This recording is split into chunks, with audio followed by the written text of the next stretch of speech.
together with that cables, and that is how it looks like. And they were very proud then, the Audi people, because we had 5 pavilions like that around the world, in Detroit, in Geneva, in Paris, in Tokyo, and in Frankfurt. And then in Tokyo they won that Le Mans race, 24 hours, and they had to put the race car into the pavilion and managed it to be there. Anton Munich was our first project for an American developer in Munich, for Jerry Hines. It's, as you see, the tallest building in Munich, which is not a tall building really, but the tallest in Munich, 150 meters. Has a very, very beautiful view from there to the Alps with good weather, blue sky, very, very beautiful. Gary was not really interested in double skins because it cost too much money and it cost too much space and square meters and things like that. And he is a very talented guy, he knows everything, so you can't cheat him. And so we found out, he found out that it is necessary in Europe to provide some natural ventilation, and we found out how that could work with a single facade. And the idea was to have circular, mechanically driven windows and perforate the building with it. And that is how it works. We have individual windows, you can move them in and out just by a switch on the facade, and you move them quite slightly. So you can move them for a millimeter or 2 or centimeter or 20 or 30 or even 40. With wind pressure, which is partly very high there, it would have been a problem with 40 centimeters, just with 40 centimeters fixed. So if you have high wind pressure, you go back to some millimeters and get just a little air in, and if you have low wind pressure and good weather, then you put it out like 40 centimeters and you get a breeze of fresh air into the building. We are able to ventilate that building by more than 60% during the year just by that kind of ventilation. We have an additional mechanical ventilation system in the building. I come later a little more detail to this kind of issues.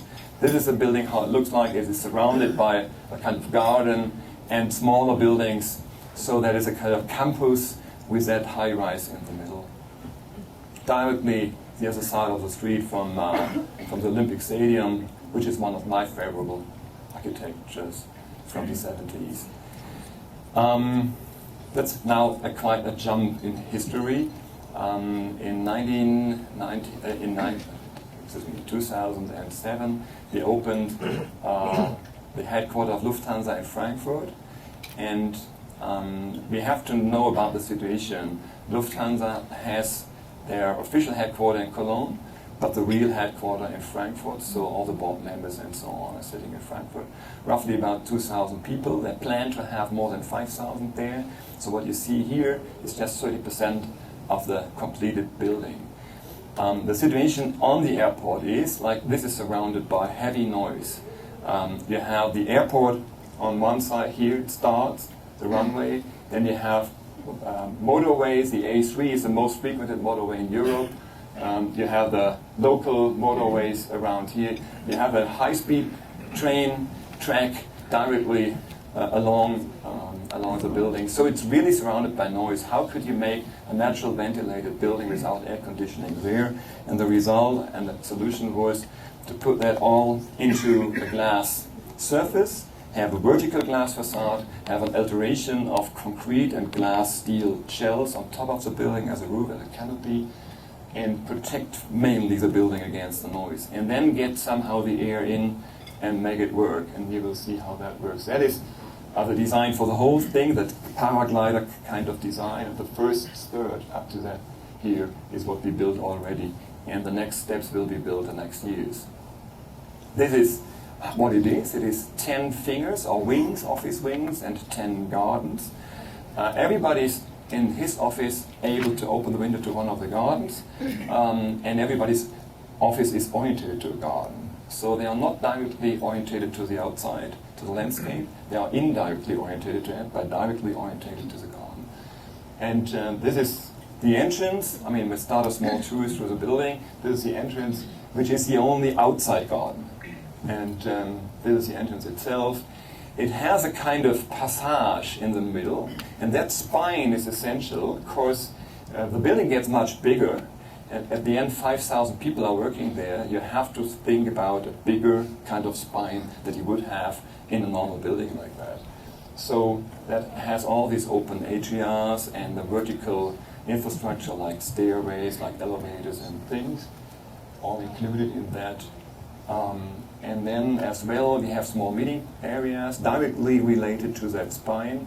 So the office wings are quite calm in a way, and then noise protected and concentrated work. And then in the middle you have all these activities. This is the top of the building. And then in the center of 3 of these wings you have special situations like restaurants, like conference facilities and things like that. And as well you have these office figures. This is the kind of transparency we're providing for the CEO. The rest of the building is purely transparent, also to the inside. So they have just transparent partition walls. And the CEO wanted to have to the inside some discretion, and we provided that with a piece of artwork.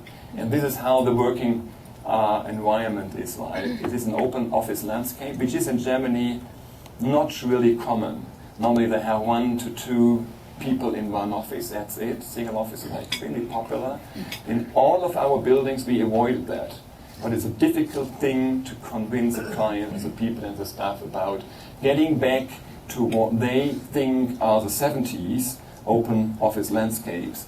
And they're very much afraid about these 400 people sitting in one flat office and trying to protect themselves behind walls and things. So it is possible, but you have to provide a real landscape, which is more than just a flat thing. This is one of the terraces where the 3 fingers come together, and that from another side. And in between the wings you have these gardens, and because they are just winter gardens, they are not heated or cooled or something, they have a kind of Mediterranean climate. They have no real winter in it. Yeah? It gets down to 5 plus something, 4, 6, 7 plus, and then up to 28, 30. So it's more or less what we would call a Mediterranean climate, and plants around that, like this one, or the bamboo garden. And we have a California beach. You can look at that, it's okay. And but what we like most is that they use it for sport. They really do things in the gardens, not just recreation, but they have sport and play games there, have conferences there, and they enjoy it very much. We have to see that in Lufthansa there are working many people just commuting to Frankfurt. They are living in Hamburg and Munich or somewhere else. The family stayed there and they just have a weekend relation. So the company has to provide more than just a company environment. This is then the facade of these atrias, of these winter gardens, very transparent, suspended by these steel cables. It's essential because the view to the outside is through that kind of facade. And in a way, between outside and inside, you have 3 layers of glass. A double layer here in the vertical facade, and then 3 layers in the normal office facade. So you have to provide some transparency, some white glass transparency.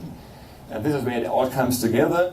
This is the atrium facade, or winter garden facade. This is a balcony in front of the normal office facade, which is a timber frame facade, purely timber construction from FSC certified timber. And this is how it looks like that.